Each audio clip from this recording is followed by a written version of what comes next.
Al-Fatihah. A'udzu billahi minasyaitonir rajim. Bismillahirrahmanirrahim. Ar-Rahmanir-Rahim. Shiratal ladzina an'amta 'alaihim ghairil maghdubi 'alaihim.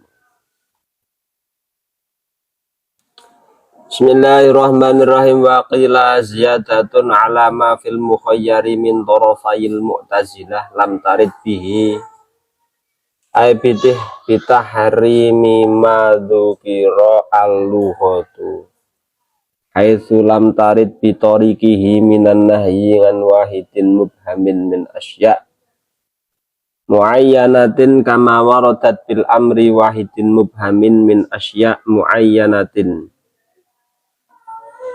Wa qawlu ta'ala wa la tuti' minhum athiman aw kafura nuhiya an ta'atihima ijma'an.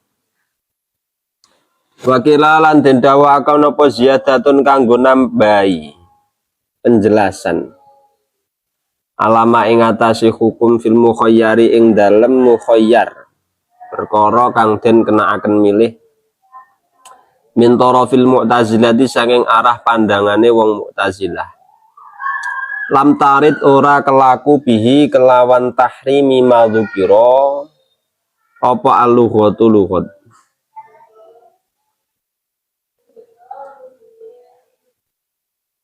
Wingi disebutkan waya juzu tahrimu wahidin la bi'ainihi khilafan lil mu'tazilati. Diperbolehkan kemudian mengharamkan salah satu dari kebalikannya yang kemarin, yaitu wajib yujibu wahidan min asya'la bi'ainihi. Jadi kan kebalikannya si wingi ya toh. Wingi wujub terus saiki tahrim. Berbeda dengan pandangan Mu'tazilah wahya kal mukhayyar.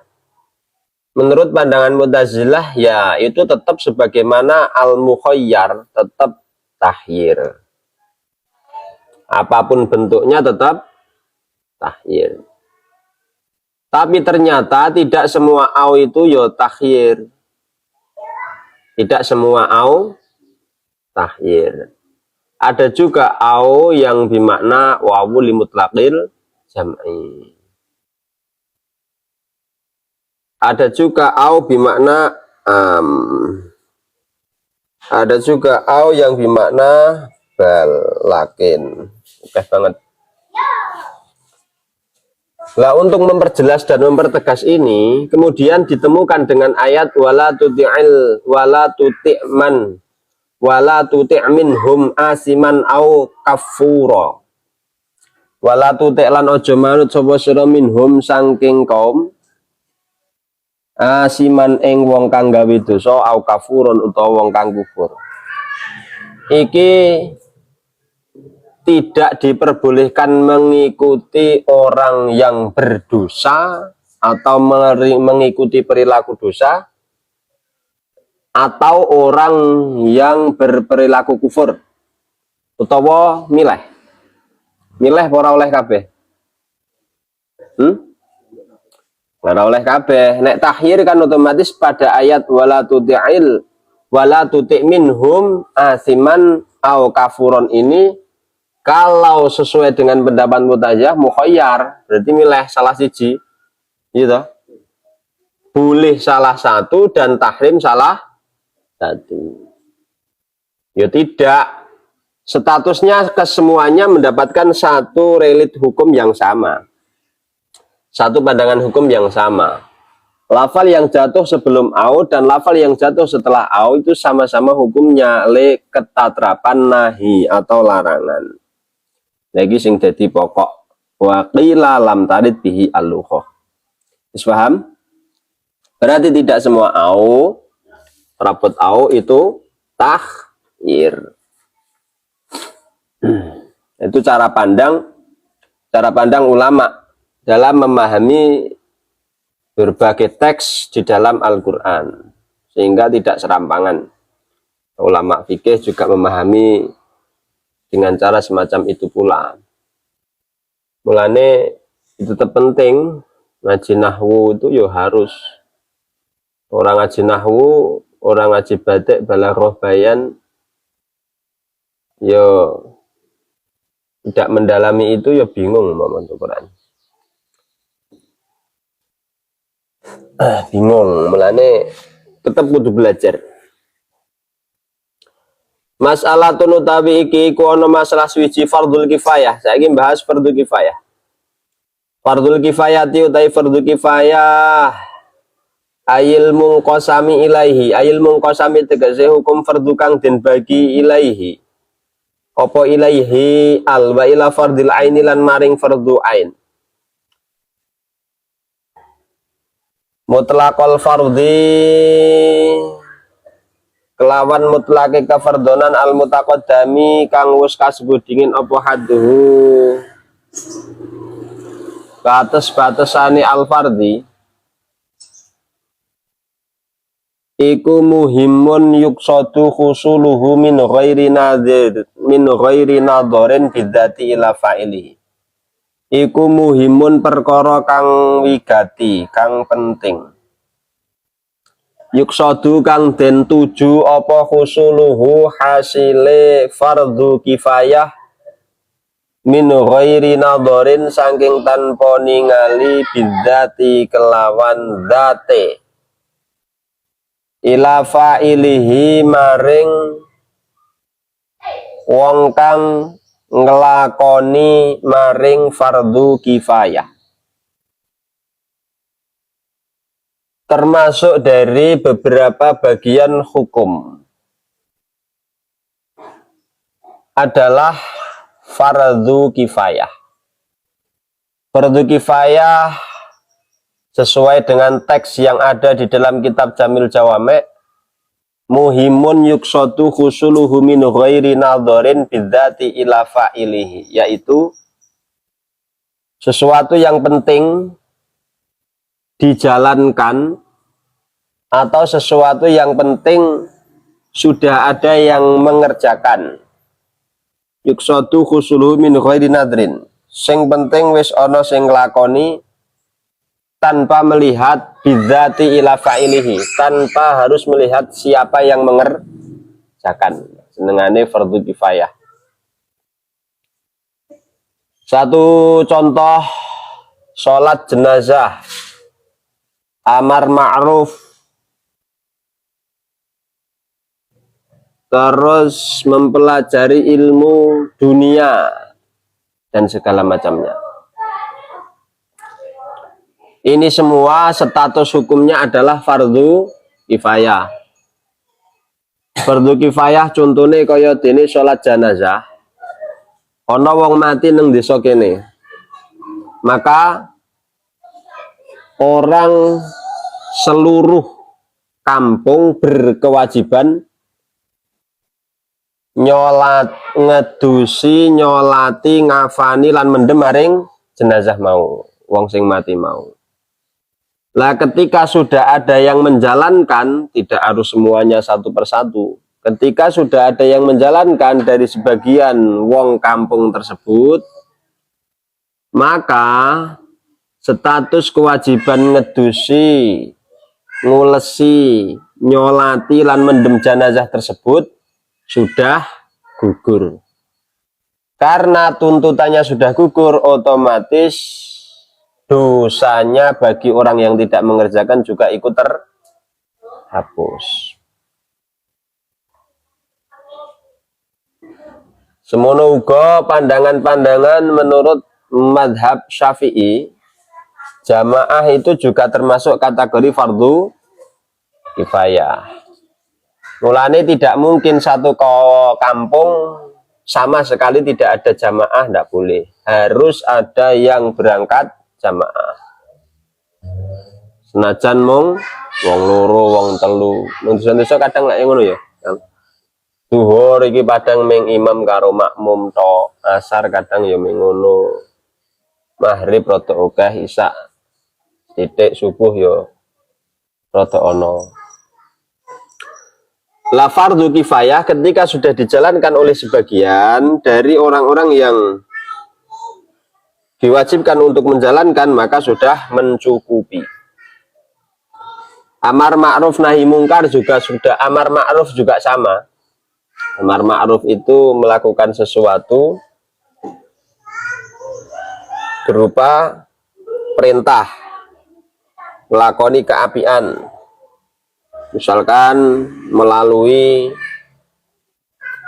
apa jenenge kuwi, melalui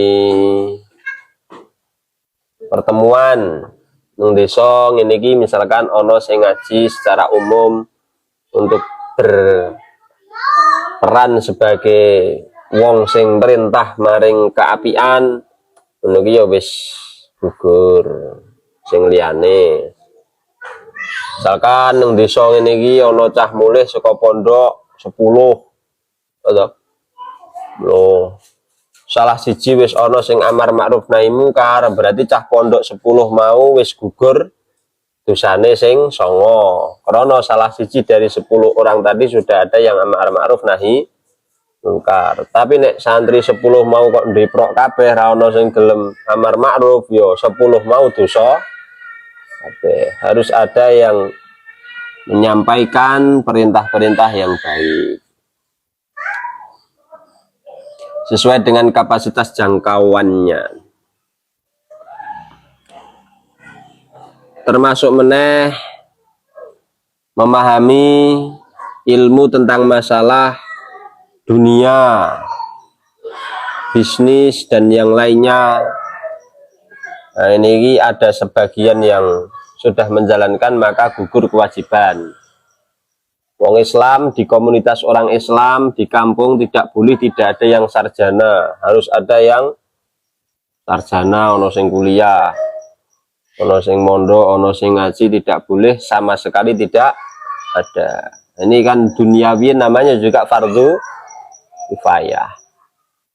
Mulane persatuan kesatuan di dalam bermasyarakat itu menjadi sesuatu hal yang penting.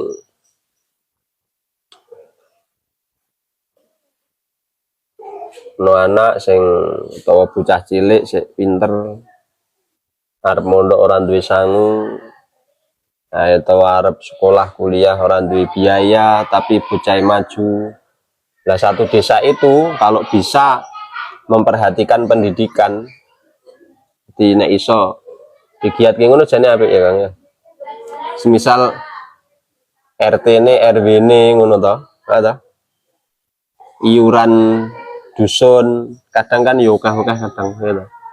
Kadang banyak lah di tengah-tengah masyarakat awake dhewe iki terkadang ada masyarakat utawa wong sing duwe anak pinter tapi orang duwe biaya, nggih sekolah ya ora duwe, nggih mondok ya ora duwe, tapi dia punya kreativitas, punya kecerdasan, punya kemampuan. Lah desane mau harus peduli, dusun tadi harus peduli terhadap orang itu, karena duniawian kal khirfi wassona'i itu termasuk dari kategori fardu kifayah. Jangan sampai semua SDM di masyarakat tersebut tertinggal semua, harus ada yang menonjol. Supaya apa? Nah, supaya kepintaran tersebut digunakan pula untuk mengajari masyarakat kiwa tengene. Mulane Gusti Allah dawuh ya falaula nafara min kulli firqatin minhum ta'ifatun liyatafaqahu fiddin wa liyunziru qaumahum idza raja'u. Mbok iya sebagian dari komunitas kalian semua itu ada 1-2 orang atau beberapa orang yang pergi untuk benar-benar memahami berbagai macam ilmu, utamanya ilmu agama, termasuk ilmu agama yaitu ilmu dalam mengelola sumber daya alam, mengelola sumber daya manusia, mengelola bisnis dan keuangan, itu termasuk. Maka harus ada sebagian dari masyarakat yang mendarmakan diri di dalam pendidikan dan disupport, didukung oleh masyarakatnya. Kadang masyarakat model persatuan kesatuan ini kadang ya jarang ya saya. Kau ya Kang ya, kau ya.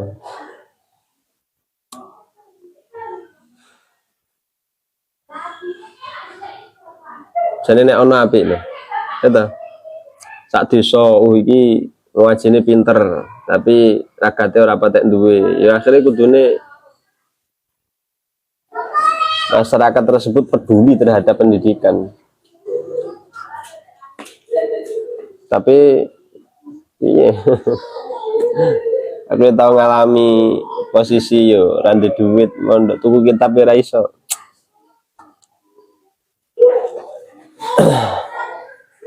Jadi nek iso ngono ki apik. Fardhu kifayah jadi fungsinya itu buat itu loh. Kita bisa melakukan subsidi silang. Bahasa secara umumnya subsidi silang toh, ya toh. Subsidi silang. Yang tidak kaya bisa disubsidi dengan yang kaya. Umpama kowe ngalamun rasa patek mikir sik ngaji usul fikih to karo ngalamun sik. Tangi turu kesel rada amon-amonen. Misalkan ngene, kaya saiki itu tentang masalah politik, tentang masalah agama, tentang masalah apapun itu kan sebenarnya agama, politik dan segala macamnya itu kan sing berkenaan dengan pilihan secara pribadi. Pilihan politik atau pilihan keagamaan itu sebenarnya kan privasi ya kan. Nah, sesuatu yang privasi sebenarnya tidak boleh dikemukakan secara umum tanpa ada alasan yang melatar belakanginya, ya toh. Saiki ora ya. Oh ya rasa iki biyen malah urung ya. Aku membayangkan ini loh, aku membayangkan ini.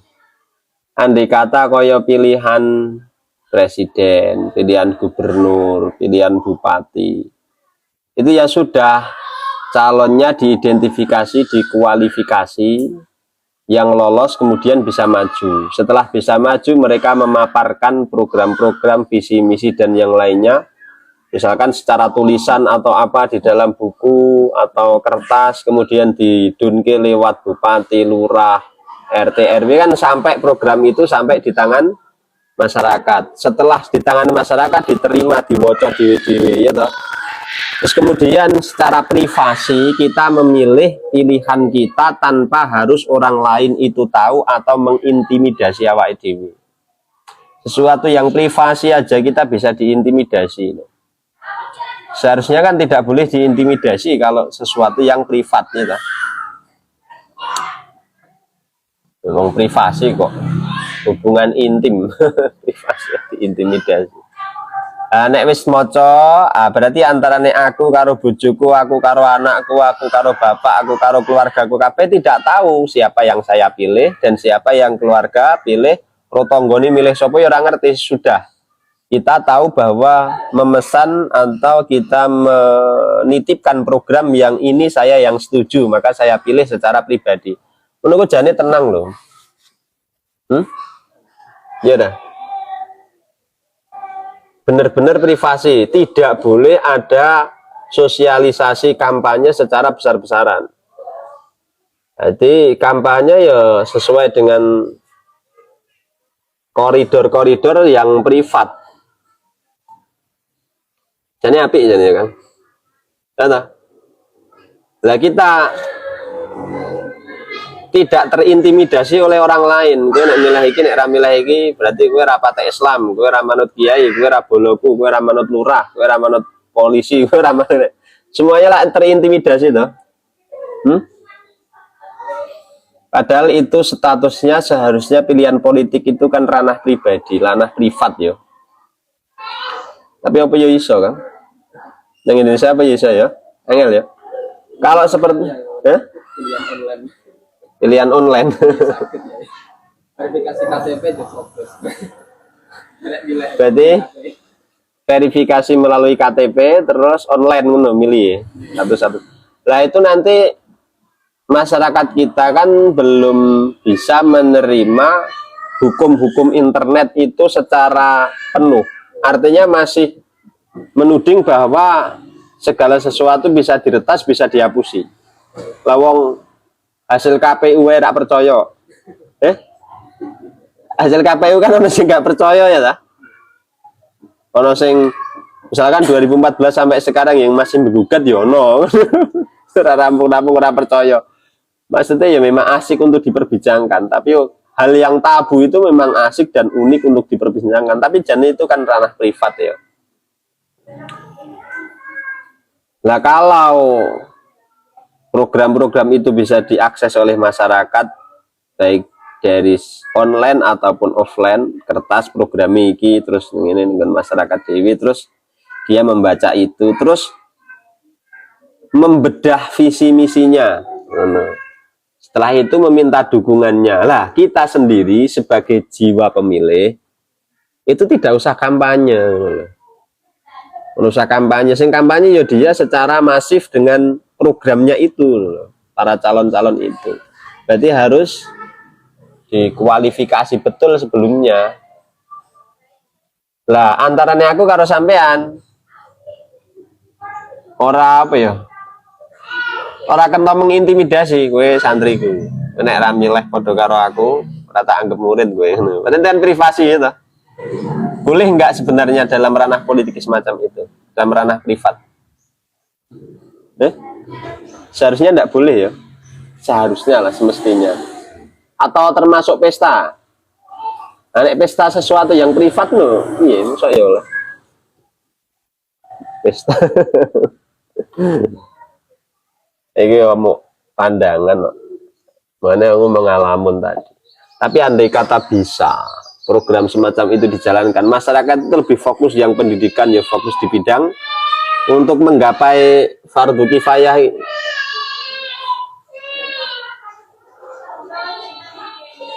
Untuk menggapai fardu kifayah itu bisa loh.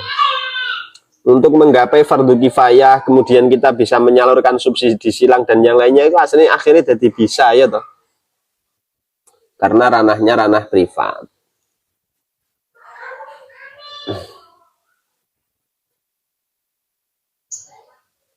Itu andai kata iso. Nah iso jane apik ya. Ora terintimidasi.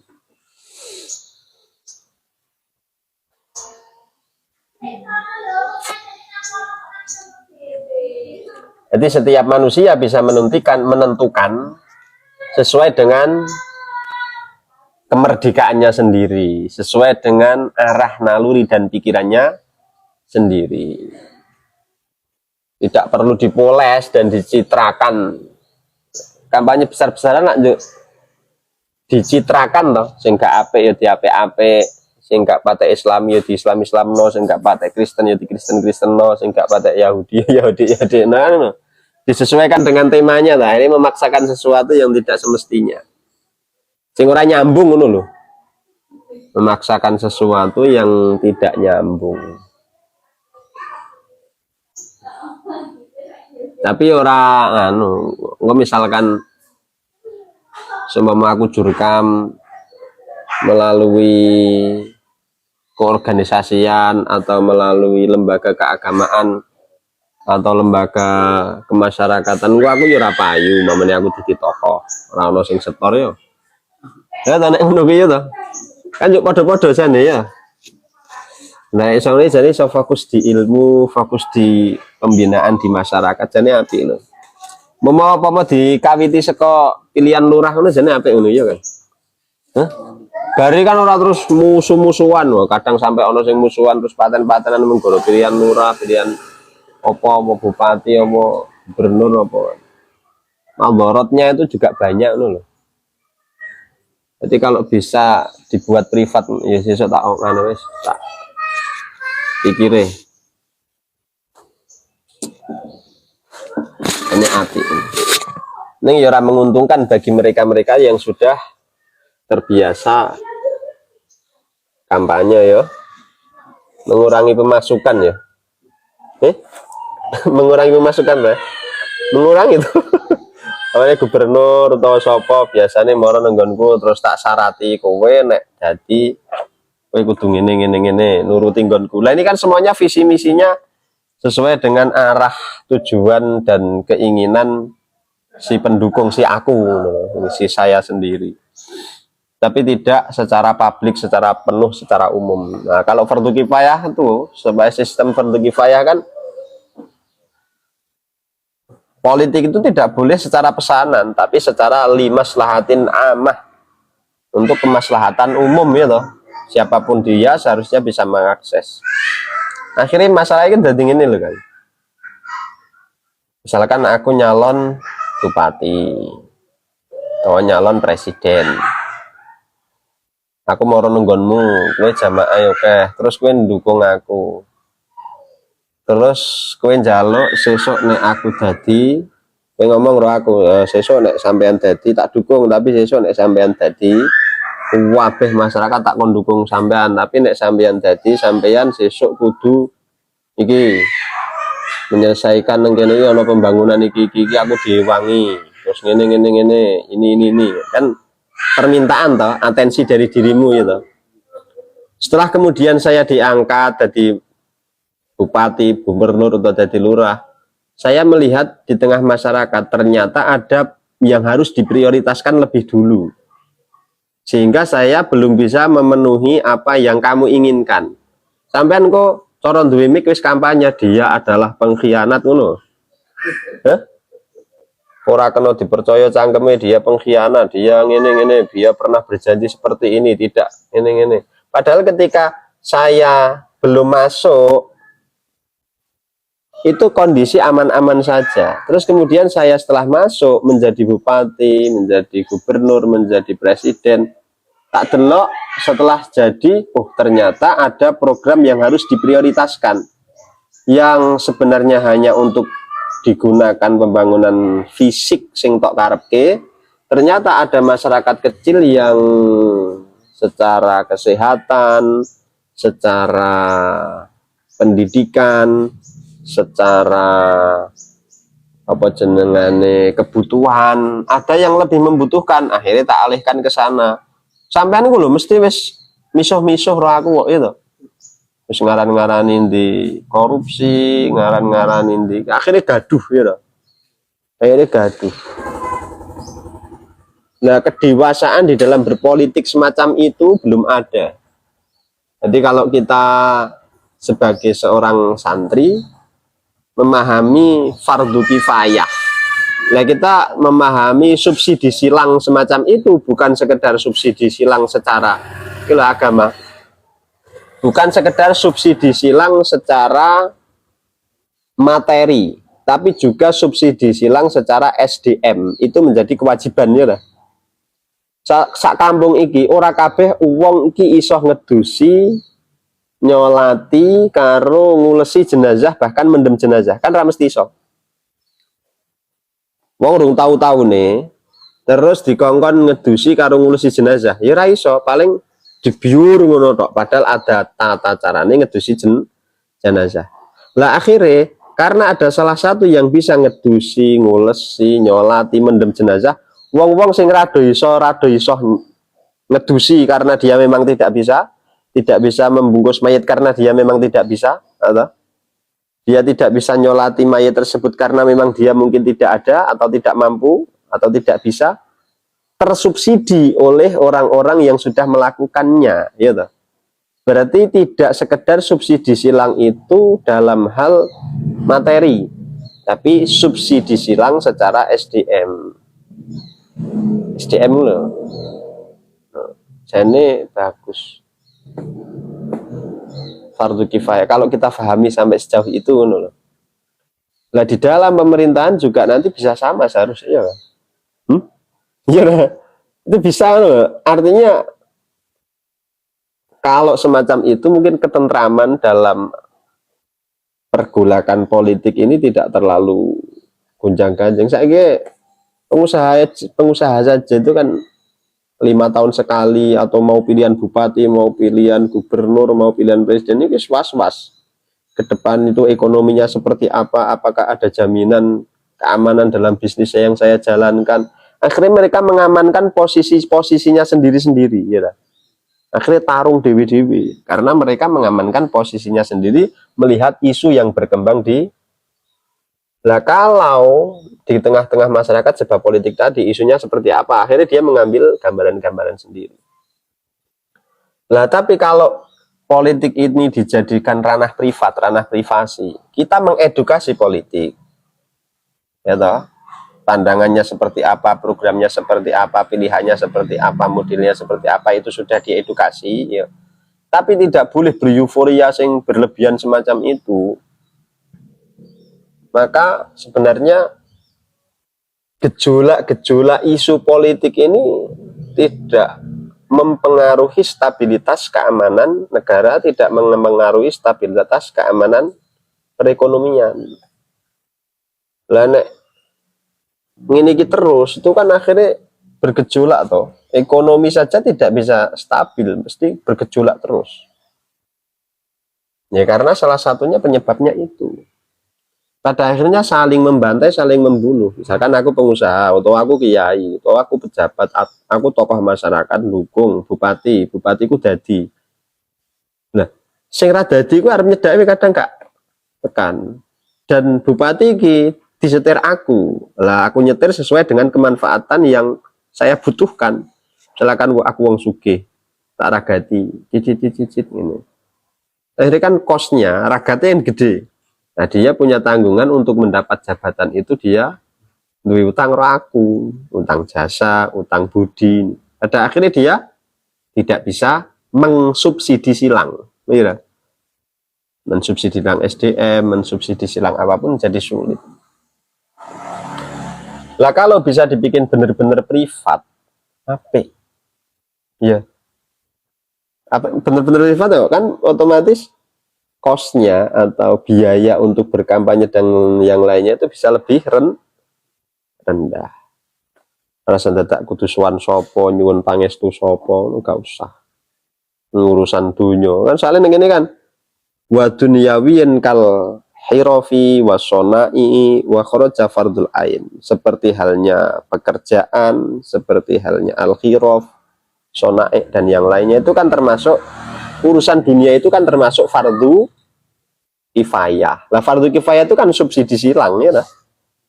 Mensubsidi silang. Nah, mensubsidi silang itu tidak ada tuntutan toh, ya nah? Nah, seharusnya bisa diminimalisir jangan. Nah, itu pandangan cara awake dhewe sok-sok menjadi ahli usul fikih lah, pandangannya ngono jane ya Kang. Tapi lu HP ngono ya tak pikir itu. Nah, sing santri ya tenang, sing mahasiswa dia juga tenang, yang pekerja dia juga tenang, yang pembisnis dia juga tenang, yang tokoh masyarakat dia juga tenang, yang apa dia juga tenang, tidak ada intimidasi apapun. Yang pejabat PNS juga tenang, wiyata bakti tenang, masyarakat umum tenang. Enak jane nek gelem ngono. Tapi apa ya iso? Wawahu lam bisa ora. Tapi nek iso ngono insyaallah lebih aman, lebih damai. Wal takum minkum yad'una ilal khairi wa ya'muruna bil ma'rufi wa yanhauna 'anil munkar. Lah kudune kan ngono ya. Iku secara visual, pekerjaan secara aksine kudune ngono. Jadilah kamu itu umat yang menyatu padu. Wal takum minkum ummatun yad'una ilal khairi, menyatu padu dalam mengajak kepada kebaikan. Lu akhirnya kabeh ngejak kabeh. Ngejak kabeh merasa baik semua. Ya karena ada kepentingan tadi. Lah orang memandang baik sesuai dengan kepentingan dirinya. Kalau tidak sesuai dengan kepentingan dirinya ya ora apik. Misalkan aku duwe grup band dangdut, nyalon ke bupati, bupati ini ratau teko nunggu dangdutan, mesti tak elek-elek. Tahu? Aku grup pengajian, bupati ini ratau teko nunggu pengajian, mesti tak elek-elek. Utawa presiden ini ratau nunggu pengajian, mesti tak elek, karena tidak sesuai dengan kepentingan saya. Tahu? Tapi kalau sesuai dengan kepentingan mesti tak ape-ape. Nah, berarti ini menandakan kita belum dewasa di dalam berpolitik. Karena berpolitik itu duniawiyah. Lah duniawiyah ini pengelolaannya itu secara fardu kifayah. Nah, dia juga harus bisa mengelola secara fardu kifayah, secara subsidi silang. Termasuk pendidikan itu juga. Di satu desa seharusnya tidak boleh sama sekali tidak ada orang yang terdidik, harus disubsidi dari makanannya, minumannya, biaya pendidikannya dan yang lainnya. Itu seharusnya itu program subsidi silang. Ini cerita-cerita ben ora usah mikir le ngaji sesuk meneh le mikir kalau rada kendut to ngaji usul fikih ya kan. Sementara ngono iso berarti fardu kifayah itu sesuatu yang dituju yang penting berhasil tanpa melihat siapa yang mengerjakan.